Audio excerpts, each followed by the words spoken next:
In this video I'm going to be tying the Hula Damsel. This was the fly developed by one of my good friends, Herl. First thing we're going to do is we're going to start with a wiggle tail shank. You can also use a hook and then cut the point of the hook off. Just going to make sure this is nice and tight in my vise. We're going to start with some very thin thread. You can either use 30 denier GSP or you can use uni Trico thread. Either one does the trick. Next thing we're going to do is we're going to tie in the tail, and for the tail we're going to use some ostrich herl. And I'm just going to use the tips of some ostrich. I'm going to take 3 little pieces of ostrich herl off of the plume. And you can tie this fly in a few different colors. I'm going to be tying it in olive. You can tie this fly in tan. You can tie it in kind of a brown olive, an olive. You can really do whatever colors you want. So I'm going to take these 3 small pieces of just the tips of the ostrich herl. I'm going to try to even these tips up as much as I can. You don't necessarily have to be perfect, but you want to get them pretty close. I'm going to tie in the tail, and I like the tail on my Hula Damsels to be fairly long. I like them to be almost the length of this wiggle shank, and all we're going to do is we're just going to take these tails here. We're going to tie them in right at the back of this shank. And then we're going to just lock everything down. Now you can either use these pieces of ostrich herl if they're long enough for the body, or you can tie in some fresh new pieces, which is what I'm going to do here. I'm going to cut out that ostrich.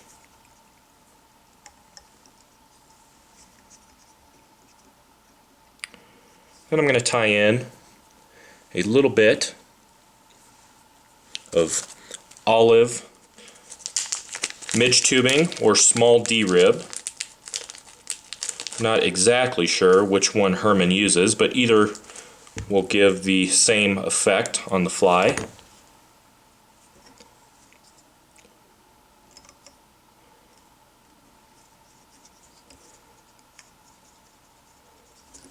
Then I'm going to take one piece of a long piece of ostrich herl, one that I can work with fairly easily. And I'm going to tie this in by the tip. And then I'm going to take my thread all the way forward to the eye of this shank. Now I'm just going to take this ostrich herl and this midge tubing. I'm just going to twist the two together. This will bind them together and kind of make a little tubing and ostrich rope.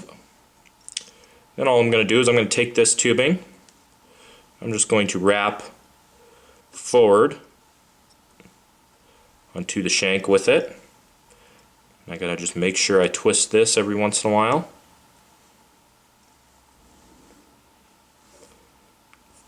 And with each wrap, you can kind of brush the material back.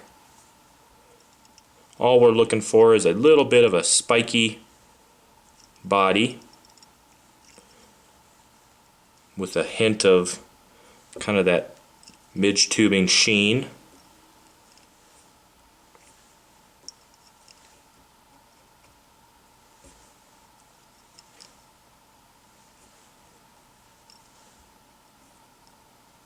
And once I get to the eye, I can capture the 2 materials.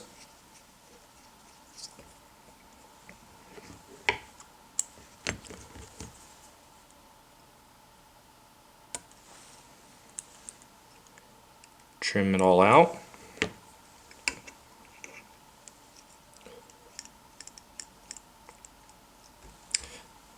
Then we can whip finish.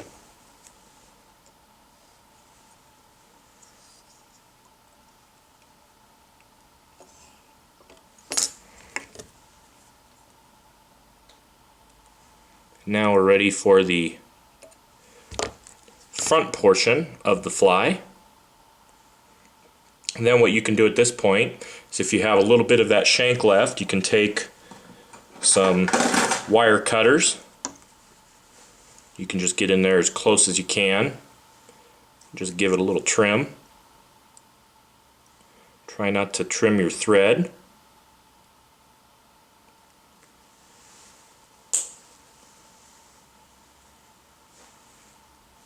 There we go.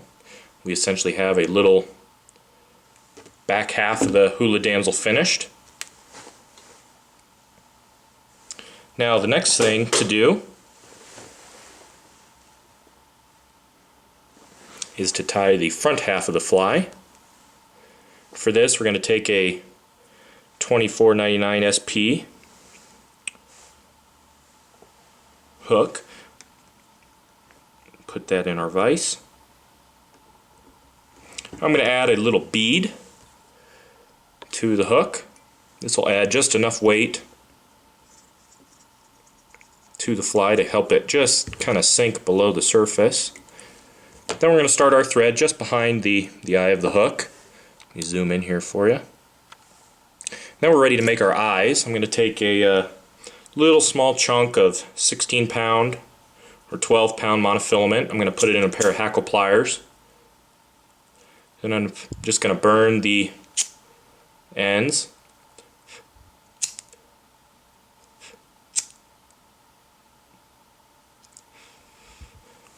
And let those cool. Once those harden, we can tie these in right behind the eye of the hook. I'm going to leave about an eye's length behind the eye of the hook. And I'm just going to kind of figure X these into place.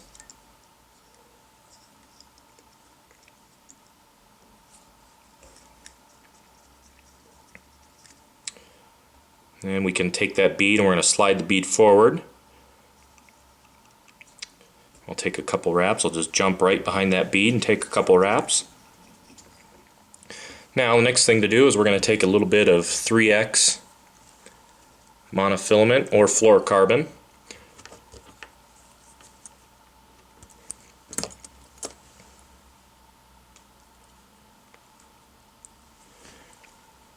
I'm going to take this small little piece of 3X and I'm just going to flatten out a couple little flat segments. Just flatten out a little piece with my pliers or hemostats.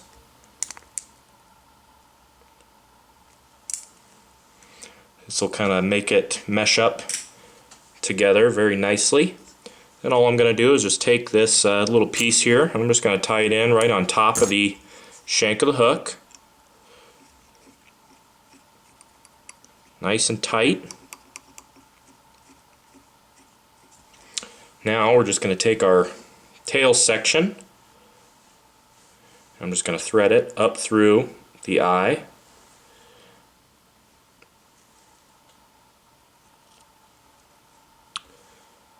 Then I can just do a nice loose wrap with my thread here. And I can pull that little section down so it's nice and close to my hook. That flat section will mesh right up. That way they will stack right on top of each other. And what I've seen Herman do is he kind of takes that piece of mono and just goes around the eyes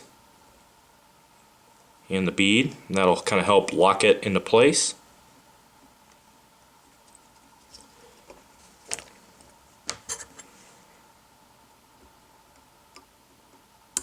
And you could trim out your mono. We essentially have the back section hooked to our forward section.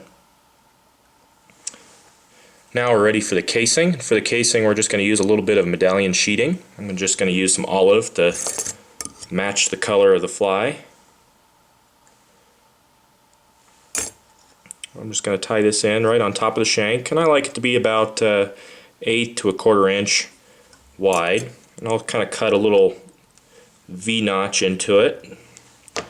This will kind of help me tie it in.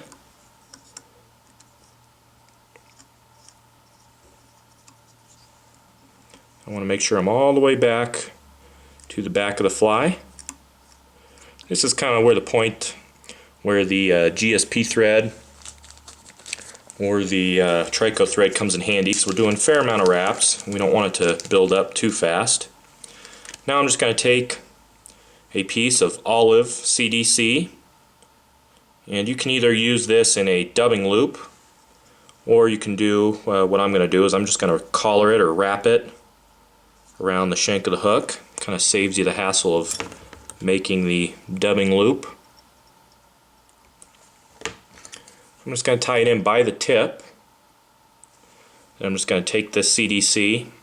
I'm just going to kind of wet my fingers and get it all to stroke back. I'm just going to do some wraps around the shank.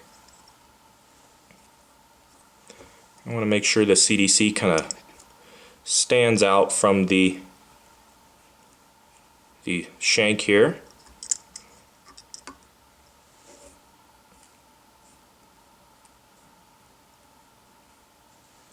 And I'll do some wraps right up to that bead. It only takes a few. Then you can capture this material.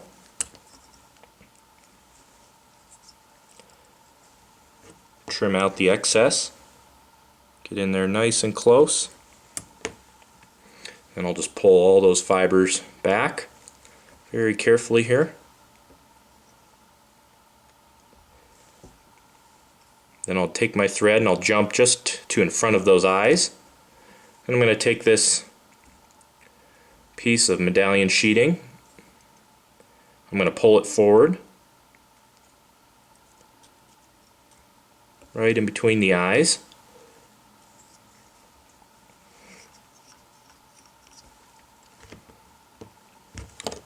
Then I can trim it out. Try to get as close as you can.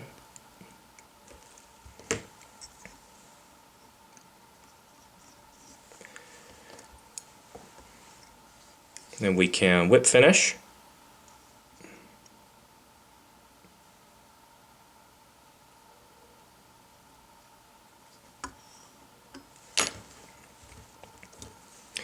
And the last thing is we're going to need to color up the eyes. All damsels usually have black eyes. So I'm just going to take my Sharpie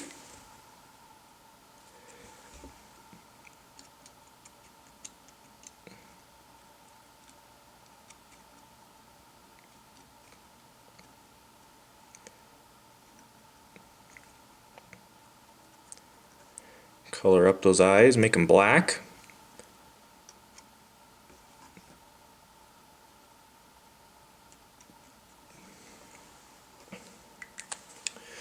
Once you've done that, you can take your UV fly finish or your clear cure goo, whichever one you prefer to use.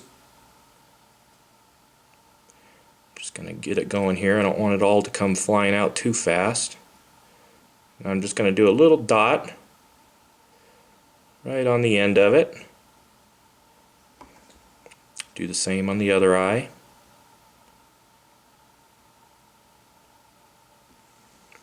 All this is going to do is just lock on the color and make those eyes a little bit more pronounced.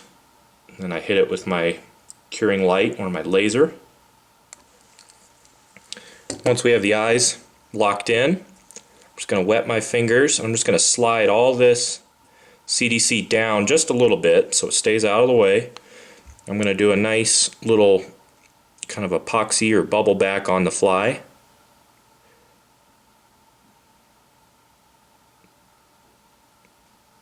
Careful not to get any of your CDC caught up in it.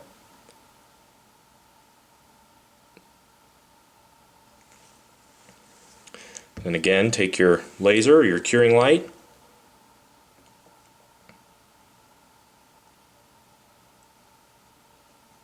Just lock it into place.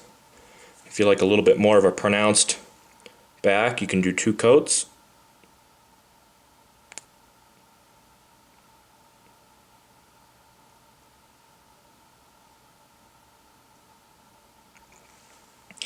Careful not to add it all at once, just little bit by little bit, and cure it again.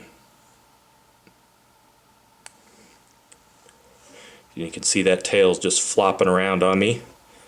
That is exactly what the Hula Damsel does. It wiggles and flops around as you strip it back. It's a very lifelike, very realistic fly. Great fly developed by Herman. I use it quite a bit out here at Spinney Reservoir in Taro, all of our big trout reservoirs. And you can find all the materials to tie this fly on our website, intheriffle.com. Herman also has a great site, flytyingclips.com. There you can see 3D images of his flies, including this Hula Damsel. If you're watching this via YouTube, there's a link below the description, or below the video in the description. That link you can follow to our website, and there you will find the recipe information as well as the materials to tie the fly. That is the Hula Damsel.